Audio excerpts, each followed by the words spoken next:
ಈಗ ಹರಾಜು ಪ್ರಕ್ರಿಯೆಯಲ್ಲಿ ಇಟ್ಟಿರೋಂಥದ್ದು 133 ಮೆಟ್ರಿಕ್ ಟನ್ನಷ್ಟು, ಈಗ 138 ಟನ್ನಷ್ಟು ಹರಾಜು ಪ್ರಕ್ರಿಯೆಯಲ್ಲಿ ಇಟ್ಟಿದ್ದಾರೆ.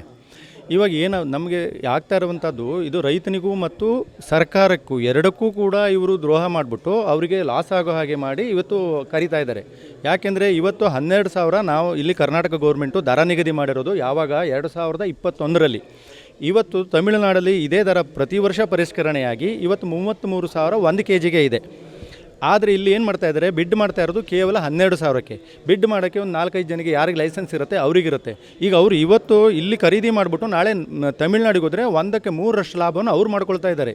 ಇದರಿಂದ ರೈತನಿಗೆ ಲಾಸ್ ಆಗುತ್ತೆ. ಯಾಕೆಂದರೆ ರೈತನ ಮೇಲೆ ಇಲ್ಲಿರೋಂಥದ್ದು ರೈತರು ಈಗ ರೈತರು ಹೊಲದಲ್ಲಿ ಬೆಳೆದಿರತಕ್ಕಂಥದ್ದು ಕಳ್ಳರು ಕಟ್ ಮಾಡ್ಕೊಂಡು ಹೋದಾಗ ಉಳಿದಿರತಕ್ಕಂಥ ಮ್ಯಾಕ್ಸಿಮಮ್ ಏನು ಗೌರ್ಮೆಂಟಿಗೆ ಅವರು ವಾಪಸ್ ಕೊಟ್ಟಿರ್ತಾನೆ ಫಾರೆಸ್ಟ್ ಡಿಪಾರ್ಟ್ಮೆಂಟಿಗೆ, ಅದನ್ನು ಮತ್ತು ಅವ್ರ ಹತ್ರ ವಸೂಲಾಗಿರೋದನ್ನು ಇವತ್ತು ಹರಾಜು ಮಾಡ್ತಾ ಇದ್ದಾರೆ. ಈ ಹರಾಜನ್ನು ಇಷ್ಟು ಕಡಿಮೆ ರೇಟಿಗೆ ಇವರು ಕೊಟ್ಟಾಗ ತರಾತುರಿಯಲ್ಲಿ, ಯಾಕೆಂದರೆ ಈಗ ಒತ್ತಡ ಬೀಳ್ತಾ ಇದೆ, ಪರಿಷ್ಕರಣೆ ಮಾಡಬೇಕು ಅನ್ನೋಂಥದ್ದು ನಮ್ಮದು ಸಂಘದಿಂದನೂ ಎಲ್ಲ ಕಡೆಯಿಂದನೂ ಬೇಡಿಕೆ ಬರ್ತಾ ಇದೆ. ಆ ಬೇಡಿಕೆಯನ್ನು ಈಡೇರಿಸೋದಕ್ಕಿಂತ ಮೊದಲೇ ನಾವು ಕಡಿಮೆ ರೇಟಿಗೆ ಅದನ್ನು ಮಾಡಿದಾಗ ಇದರಲ್ಲಿ ಒಂದು ದೊಡ್ಡ ಭ್ರಷ್ಟಾಚಾರ ಇರೋದರಿಂದ ಅವರು ಈ ಒಂದು ಕ್ರಮವನ್ನು ಕೈಗೊಳ್ತಾ ಇದ್ದಾರೆ. ನಾವು ಅದಕ್ಕೆ ಈಗ ಮನವಿಯನ್ನು ಕೊಟ್ಟರೂ ಕೂಡ ಇದನ್ನು ಮುಂದೂಡಿಲ್ಲ. 25ನೇ ತಾರೀಕಿಗೆ ದರ ನಿಗದಿ ಮಾಡಿದ್ದಾರೆ.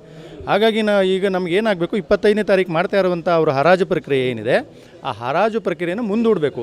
ಆಮೇಲೆ ದರ ಪರಿಷ್ಕರಣೆ ಮಾಡಿದ ನಂತರದಲ್ಲಿ ಮಾಡಿದ್ರೆ ಗೌರ್ಮೆಂಟ್ಗೂ ಲಕ್ಷಾಂತರ ರೂಪಾಯಿ, ಕೋಟ್ಯಾಂತರ ರೂಪಾಯಿ ಆದಾಯ ಹೆಚ್ಚಿಗೆ ಬರುತ್ತೆ. ಯಾಕೆಂದರೆ ಇದರಿಂದ 30%ನಷ್ಟು ಟ್ಯಾಕ್ಸು ಆಗುತ್ತೆ. GST 18% ಪ್ಲಸ್ ಇನ್ನೊಂದು ಅಸೆಸ್ ಟ್ಯಾಕ್ಸ್ 14% ಗೌರ್ಮೆಂಟಿಗೆ ಬರುತ್ತೆ. ಅದಕ್ಕೂ ಕೂಡ ಗೌರ್ಮೆಂಟ್ಗೂ ಲಾಸ್ ಆಗ್ತಾಯಿದೆ, ರೈತನಿಗೂ ಲಾಸ್ ಆಗ್ತಾಯಿದೆ. ಯಾರದೋ ಕೆಲವೇ ಜನರನ್ನ ಲಾಬಿಗೋಸ್ಕರ ಇವರೇನು ಮಾಡ್ತಾ ಇದ್ದಾರೆ, ಈಗ ತರಾತುರಲ್ಲಿ ಅದನ್ನು ಬಿಡ್ ಮಾಡಿಬಿಟ್ಟು ಇದನ್ನು ಆ್ಯಕ್ಷನ್ನಿಗೆ ಹಾಕಿ ಈಗ ಅದನ್ನು ಪ್ರೊಸೀಜರ್ 25ಕ್ಕೆ ಇಟ್ಕೊಂಡಿದ್ದಾರೆ. ಹಾಗಾಗಿ ಇದು ಏನು 25ನೇ ತಾರೀಕು ಏನು ಇಟ್ಕೊಂಡಿದ್ದಾರೆ ಅದನ್ನು ಮುಂದೂಡಬೇಕು ಮತ್ತು ದರ ಪರಿಷ್ಕರಣೆ ಮಾಡಿದ ನಂತರದಲ್ಲಿ ಇವರು ಹರಾಜು ಪ್ರಕ್ರಿಯೆಯನ್ನು ಮುಂದುವರಿಸಬೇಕು ಅನ್ನೋದು ನಮ್ಮ ಬೇಡಿಕೆ.